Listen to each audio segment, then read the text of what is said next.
You've all been selected as secret agents. You are needed now.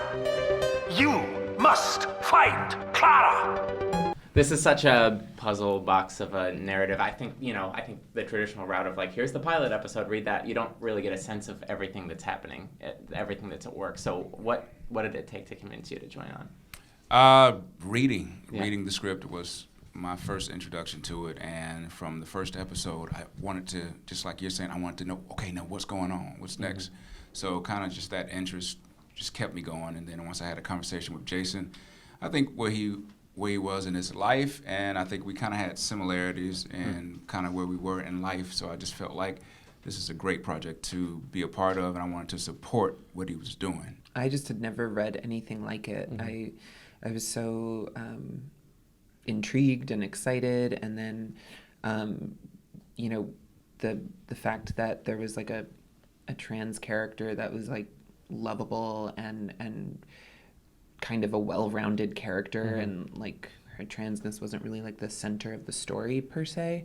That was kind of new to me, and I was really excited, and I really wanted to be a part of it. And when I joined the show, they had a few of the scripts written and then sort of a roadmap for the rest of it. And I think for me, part of it was turning the ship a little bit. They'd gone down a certain road and a lot of it made sense, but there were some things to adjust and also to clarify, because a show like this can get so Byzantine and so complicated. And for us, it was really about the characters. It's about André, it's about Eve and what they're going through and what Jason's going through. These characters are you. Yes. What is the universal truth of your character? What makes them so empathetic and relatable?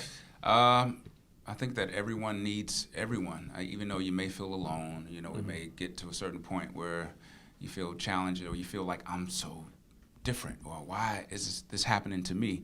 But really it's everyone, and in the end we see that it's the community that everyone needs. I mean, the community really comes to support and smooth over everything. And I think that's something that we all can benefit from. So basically, in the end, we figure that out. We all need each other. Even in my character, Fredwynn, he's nuts, and he felt like that he didn't need anybody. He felt like he was the smartest person in the room. He felt like he could figure out everything on his own, and he needed everyone. And they needed him too. So it boils down to people needing each other. So we're not here alone. These are characters that are pretty ordinary, which is sort of a new thing for TV. I don't know, a lot of them are stuck in fear and stuck in loneliness and insecurity, and we all want to get out of that, and we all get stuck in it. So when you strip away all the topsy-turvy fun game sort of stuff, it's ultimately just about people trying to reach out to other people. I don't even know what I'm doing right now. Deep down in our core, I'm running around the city playing some secret game with a bunch of strangers. I want to talk about Philadelphia. When did that come into play from a production standpoint? Yeah, well, originally the documentary was set in the Bay Area, and I don't think that was ever feasible as a place to shoot the show for a lot of reasons. And my understanding is Jason was presented with a list of cities, but what he really gravitated to, and I think we all did about Philly, was it's a place that hasn't been portrayed on television this way. It's sort of always had the Rocky Balboa, blue collar, working class, which is great, but that there's a beauty to Philadelphia, and it has more murals than most cities in America, and Magic Gardens, which we showed in the pilot, that sort of stained glass tableau. So for us, if this show's about the beauty and magic of everyday life, we wanted to take a place and sort of transform its perception.